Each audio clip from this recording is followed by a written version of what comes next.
మంచిది. దేవుని బిడ్డలకి నా హృదయపూర్వక వందనాలు. మనము వాక్యం చూసుకుందాం.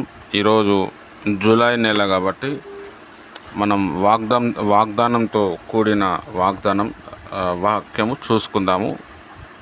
కీర్తన 91 4వ వచనం. అందరూ కూడా దయచేసి కీర్తన 91 తీయండి. ఈ నెలలో దేవుడు మనకి వాగ్దానం ఇస్తున్నాడు, అది నెరవేరుస్తాడు.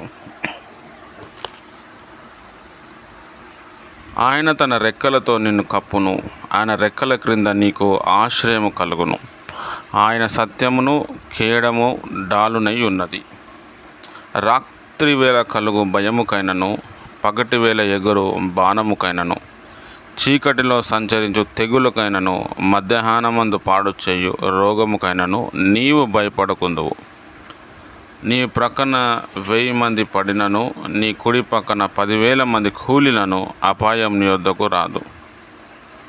చాలు, ప్రార్థన చేసుకుందాం. స్తోత్రం తండ్రి, వాక్యంలో వెళ్తున్నాం, మాతో మాట్లాడు. నాకు కనిపించు, అందరికీ కనిపించు. నాతో మాట్లాడు, అందరితో మాట్లాడుమని యేసు నామంలో ప్రార్థిస్తున్నాం తండ్రి. ఆమెన్. మంచిది. మరి పోయిన నెల కూడా దేవుడు మనతో వాక్యం ద్వారా మాట్లాడాడు, చాలా వరకు నెరవేర్చాడు. మరి చాలా కొత్త సంగతులు తెలుసుకుంటారు, ఎక్కువగా ప్రేయర్లో ఉంటారు అని దేవుడు మనతో మాట్లాడాడు. తర్వాత జూన్ నెల తొందరగా అయిపోతుందని కూడా చెప్పాడు. మరి చాలా తొందరగా అయిపోయింది మనం జూన్ నెల. ఈ జూలై నెలలో దేవుడు మనకు చెప్తున్న మాట ఏంటంటే, వాగ్దానం ఏమి ఇస్తుందంటే, ఆయన తన రెక్కలతో నిన్ను కప్పును, ఆయన రెక్కల క్రింద నీకు ఆశ్రయము కలుగును, ఆయన సత్యము కేడము డాలునై ఉన్నది. మనం జూన్ నెలలో ఏవేవైతే వేటి కోసమైతే మనం ప్రార్థన చేస్తూ వచ్చామో, ఈ జూలై నెలలో దేవుడు వాటిని అన్నిటిని కూడా నెరవేర్చబోతున్నాడు. హల్లెలూయా. దాని తర్వాత ఈ జూలై నెలలో మనకు మంచి హెల్త్ ఇస్తాడు దేవుడు, చాలా ఆరోగ్యము ఉంటుంది. అంటే ప్రభు రెక్కల కిందికి మనం వెళ్ళబోతున్నాం ఈ జూలై నెలలో. మనకున్న ఎప్పటి నుంచో ఉన్న రోగాలన్నీ కూడా ఈ జూలై నెలలో తగ్గిపోతుంది. ఫస్ట్ ఆఫ్ ఆల్ మంచి నిద్ర వస్తుంది. టెన్షన్ పడటము, గుండెలో దడదడ రావటము, పిచ్చి పిచ్చిగా ఉండటము, ఇది చాలా వరకు తగ్గిపోతుంది.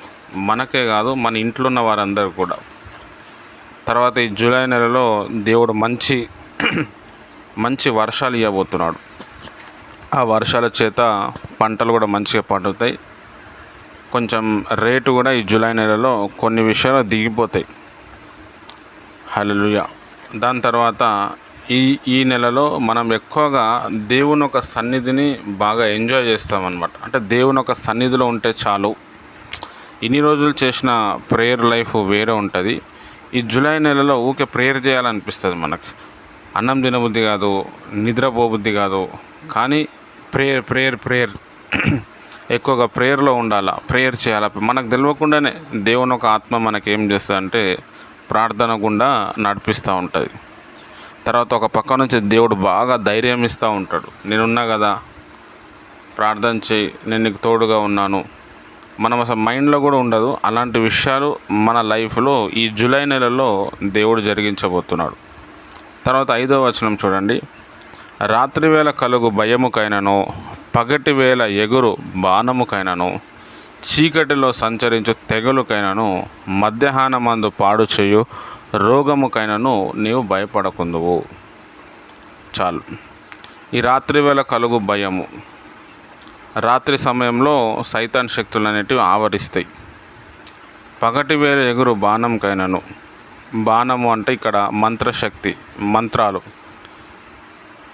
చీకటిలో సంచరించే తెగులకైనను, చీకటి ద్వారా వచ్చే ప్రాబ్లం ఏదైనా కానీ, మధ్యాహ్నమందు పాడు చేయ రోగమైనను కానీ నీవు భయపడకుందువు.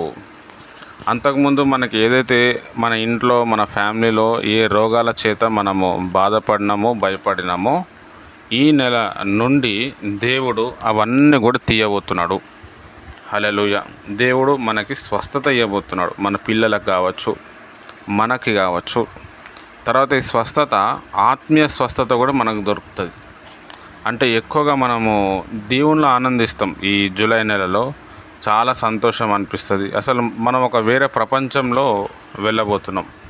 చాలా నెమ్మది ఉంటుంది. దేవుని గురించి గొప్ప గొప్ప రహస్యాలు, గొప్ప గొప్ప విషయాలు మనకి బయలుపరచబడుతుంది. మనలో కొంతమందికి దేవుడు పరలోకపు దర్శనాలు కూడా ఇవ్వబోతున్నాడు. పరలోకంలో ఏముంది ఇవన్నీ కూడా మనలో కొంతమందికి దేవుడు చూయిస్తాడు. తర్వాత దేవుడు మన ఆయుష్ కూడా పెంచాడు. ఈ జూలై నెలలో మనకి మరణ గండాలు అనేటివి వస్తాయి, కానీ మనకేం కాదు. హల్లెలూయా. చాలా ఇంపార్టెంట్. అంటే చచ్చిపోయేంత మూమెంట్ వస్తుంది, కానీ ఏం కాదు. దేవుడు ఈజీగా తప్పించేస్తాడు. మీరు చెప్తారు, నాకు ఇట్లా యాక్సిడెంట్ అవుతుండే, నాకు ఇట్లా అవుతుండే, దేవుడు తప్పించుడని. నీ పక్కన 1000 మంది పడినను, నీ కుడి పక్కన 10,000 మంది కూలినను, అపాయము నీ యొద్దకు రాదు. హల్లెలూయా. వస్తుంది. నీ పక్కన 1000 మంది పడిపోవచ్చు, నీ ఇంకో కుడి పక్క 10,000 మంది కూలినను అపాయము నీ యొద్దకు రాదు. అంటే మన కుటుంబంకి అంతా కూడా దేవుడు ఈ నెలలో ఆయుష్ పెంచిండు. వారికి ఎలాంటి ప్రాబ్లం రాకుండా దేవుడు మనల్ని కాపాడుతాడు. హల్లెలూయా. ఈ జూలై నెలలో దేవుడు ఆ విధంగా మనల్ని దీవించబోతున్నాడు. కాబట్టి వీటి కోసం మీరు భారం కలిగి ప్రార్థన చేయండి. తర్వాత ఈరోజు నుంచి ఒక 10 రోజులు, ఈరోజు ఫస్ట్ కదా, ఈరోజు నుంచి జూలై 10 తారీఖు వరకు మీకు వీలు పడితే, మీ హెల్త్ మంచిగా ఉంటే పొద్దున టైంలో ఉపవాస ప్రార్థన చేయండి. ఈ ఉపవాస ప్రార్థనలో మనం బాగా బలపడతాము. తర్వాత దేవుని యొక్క ప్రత్యక్షతలు మనకు దొరుకుతుంది. అనేక విషయాలు మనము నేర్చుకుంటాము. హల్లెలూయా. దేవుడి మాటలు దీవించునుగాక. ఆమెన్.